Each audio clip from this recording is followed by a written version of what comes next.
Welcome friends, मैं मणिकांत कुमार। स्वागत है आपका हमारे इन्फोस्कान यूट्यूब चैनल में। आज हम आपको इस वीडियो में Bihar board 12 the scrutiny form 2022 के बारे में बतलाने वाले हैं कि अगर आप भी इस फॉर्म को भरना चाहते हैं तो आप इस फॉर्म को 100% सही तरीके से कैसे भर सकते हैं, इसकी तारीख कब से कब तक है, साथ ही साथ इस फॉर्म को भरने में कितने रुपए लगने वाले हैं, साथ ही साथ इससे तमाम बातें जो एक स्टूडेंट्स के मन में डाउट की तरह होता है कि हमें इस फॉर्म को भरना चाहिए या नहीं, इसके बाद क्या होगा, ये सारी बातें हम आपको इस वीडियो में क्लियर करवाएंगे ताकि आपके मन से इस स्क्रूटनी फॉर्म को लेकर सारे डाउट क्लियर हो जाए। तो इस वीडियो को पूरा जरूर कंटिन्यू देखिएगा, ये सारी बातें हम आपको इस वीडियो में बतलाने वाले हैं। साथ ही साथ गाइस, अगर आपने अभी तक हमारे इन्फोस्कान यूट्यूब चैनल को सब्सक्राइब नहीं किया है तो सब्सक्राइब कर ले एवं बेल आइकन में ऑल को प्रेस कर ले, क्योंकि गाइस हम इसी तरह के हेल्पफुल कंटेंट आपके लिए हमेशा अपने इन्फोस्कान यूट्यूब चैनल पर लाते रहते हैं। तो हमारे चैनल को सब्सक्राइब कर ले एवं बेल आइकन में ऑल को प्रेस कर ले ताकि हमारी नई वीडियो आप तक जल्द से जल्द पहुंच सके। तो चलिए सबसे पहले हम इस वीडियो को स्टार्ट करते हैं।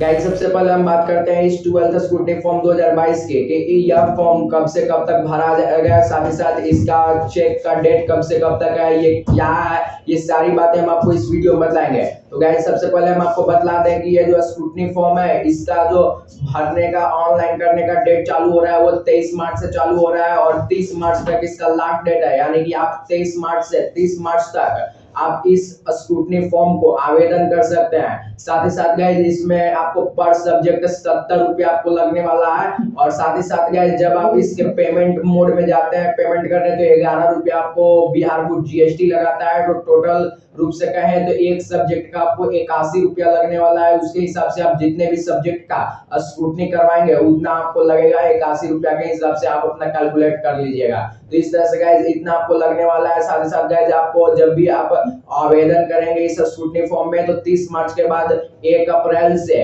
इसका रीचेक डेट है, यानी कि बिहार बोर्ड उन सभी स्टूडेंट्स का कॉपी रीचेक करवाएगा जो स्क्रूटनी में ऑनलाइन अपना करवाएंगे। अब गाइस, इस वीडियो में अब हम मेन बात करते हैं कि इस स्क्रूटनी फॉर्म को हम भरे या नहीं भरे, क्योंकि बहुत सारे स्टूडेंट्स के मन में होता है कि इसको हम भरे कि नहीं भरे, हो सकता है कि मेरा मार्क्स घट भी जाए या बढ़ भी जाए, क्या होगा। तो गाइस, हम आपको सबसे पहले हम बतलाना चाहते हैं कि अगर आप 100% श्योर है कि आपने जो लिखा था उसके अनुसार आपको अंक नहीं मिला, उतना प्राप्त नहीं हुआ है आपको अंक, तो आप पूरा 90% हम आपको कह रहे हैं कि आप अपना स्क्रूटनी फॉर्म ऑनलाइन करवाएं, आपका मार्क्स बढ़ेगा। अगर आप श्योर है कि आपने सही लिखा था और आपके अनुसार मार्क्स नहीं मिला है तो आप अपना स्क्रूटनी में आवेदन जरूर करें। आपका अगर मार्क्स नहीं भी बढ़ेगा गाइस तो आपका मार्क्स इक्वल रह जाएगा, यानी कि जितना भी आया है उतना ही रह जाएगा और 90% चांस है गाइस कि आपका मार्क्स जरूर बढ़ेगा अगर आपने लिखा है तो। और गाइस, अगर आपने नहीं लिखा है, अगर आप ऐसे ही स्क्रूटनी करवा रहे हैं तो उसमें फिर कुछ नहीं कहा जा सकता है। हो सकता है कि अगर बिहार बोर्ड द्वारा मास्टर द्वारा चेकिंग के दौरान गलती से भी आपको नंबर मिल गया हो तो आपका नंबर 1-2 नंबर घट भी सकता है। तो गाइस, ये बहुत ही रेयर केस में होता है। 0.01% स्टूडेंट्स के साथ ऐसा होता है कि उनका नंबर घटता है। 90% स्टूडेंट्स का रहता है कि उनका जो नंबर रहता है, मार्क्स रहता है, वो इक्वल ही रह जाता है और साथ ही साथ 9.99% स्टूडेंट्स का मार्क्स बढ़ता भी है। जिन स्टूडेंट्स का अगर किसी क्वेश्चन में या किसी कुछ में मतलब 1-2 नंबर ऐसे ही नहीं जुड़ा हुआ है तो वो 1-2 नंबर जुड़ जाता है, और अगर किसी मास्टर द्वारा चेकिंग के दौरान नंबर को नहीं जोड़ा गया हो तो उस स्थिति में 10, 20, 30 नंबर तक भी जुटने का आशंका रहता है, यानी स्क्रूटनी में आपका मार्क्स बढ़ने का आशंका रहता है। तो इसलिए क्या, अगर आप श्योर है कि आपके अनुसार लिखा गया है, जितना था उसके अनुसार मार्क्स नहीं मिला है तो आप अपना स्क्रूटनी जरूर करवाएं।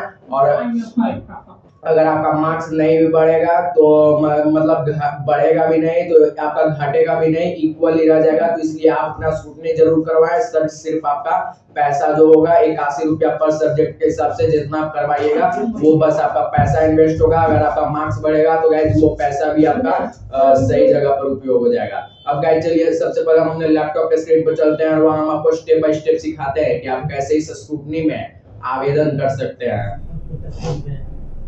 गाइज सबसे पहले आपको क्या करना है कि इस स्क्रूटनी फॉर्म में आवेदन करने के लिए आपको सबसे पहले अपना रजिस्ट्रेशन करवाना होता है। उसके बाद आपको लॉगिन कर अपना आगे का प्रोसेस करना होता है। तो गाइज सबसे पहले क्या करना है कि आपको नीचे डिस्क्रिप्शन में लिंक मिल जाएगा स्क्रूटनी ऑनलाइन फॉर्म आवेदन करने के लिए, जो कि 23 मार्च को आपको नीचे डिस्क्रिप्शन में अवेलेबल लिंक मिलेगा, क्योंकि गाइज अभी उसका लिंक जारी नहीं किया गया है। तो अभी आपको वहाँ कमिंग सून लिखा हुआ मिलेगा। जैसे ही 23 मार्च को रिलीज होता है स्क्रूटनी का वेबसाइट, तो हम आपको वहां लिंक दे देंगे। तो उस लिंक पर क्लिक कर आपको अपने लैपटॉप या मोबाइल के ब्राउजर में ओपन कर लेना है उस लिंक को।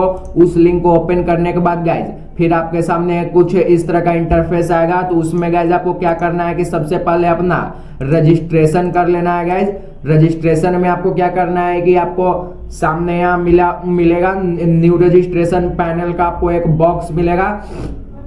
तो उस न्यू रजिस्ट्रेशन पैनल बॉक्स में आपको क्या करना है कि सबसे पहले अपना परीक्षा का प्रकार एग्जाम टाइप में आपको 12 चुन लेना है, जो कि आपने 12 का एग्जाम दिया है। उसके बाद आपको अपना डिस्ट्रिक्ट चुन लेना है। डिस्ट्रिक्ट के बाद गाइस फिर आपको अपना रजिस्ट्रेशन नंबर आपको डालना है, जो कि आपके एडमिट कार्ड पर दिया हुआ होगा। उस रजिस्ट्रेशन नंबर को डालने के बाद फिर आपको अपना रोल कोड और फिर रोल नंबर, जो कि आपके एडमिट कार्ड पर ही है, जिसके थ्रू आपने अपना रिजल्ट देखा, वो सब आपको यहाँ डाल देना है। अब यहाँ और एक बात आपको फिर से बतला दे रहे हैं कि आपको अपना सही यहाँ पर अपना बायोडाटा डालना है, कुछ भी गलत नहीं होना चाहिए। उसके बाद आपको यहाँ नीचे रजिस्टर के बटन पर आपको क्लिक करना है। रजिस्टर के बटन पर क्लिक करते ही गाइस आपको स्क्रीन पर एक एप्लीकेशन आईडी आपको दिया जाएगा। उस एप्लीकेशन आईडी को गाइस आपको संभाल कर अपने मोबाइल या लैपटॉप में किसी भी सॉफ्टवेयर में आपको सेव कर लेना है उसे, क्योंकि गाइस इसी एप्लीकेशन आईडी के थ्रू आपको लॉगिन भी होगा और इसी एप्लीकेशन आईडी के थ्रू आप अपना स्क्रूटनी का रिजल्ट भी देखेंगे।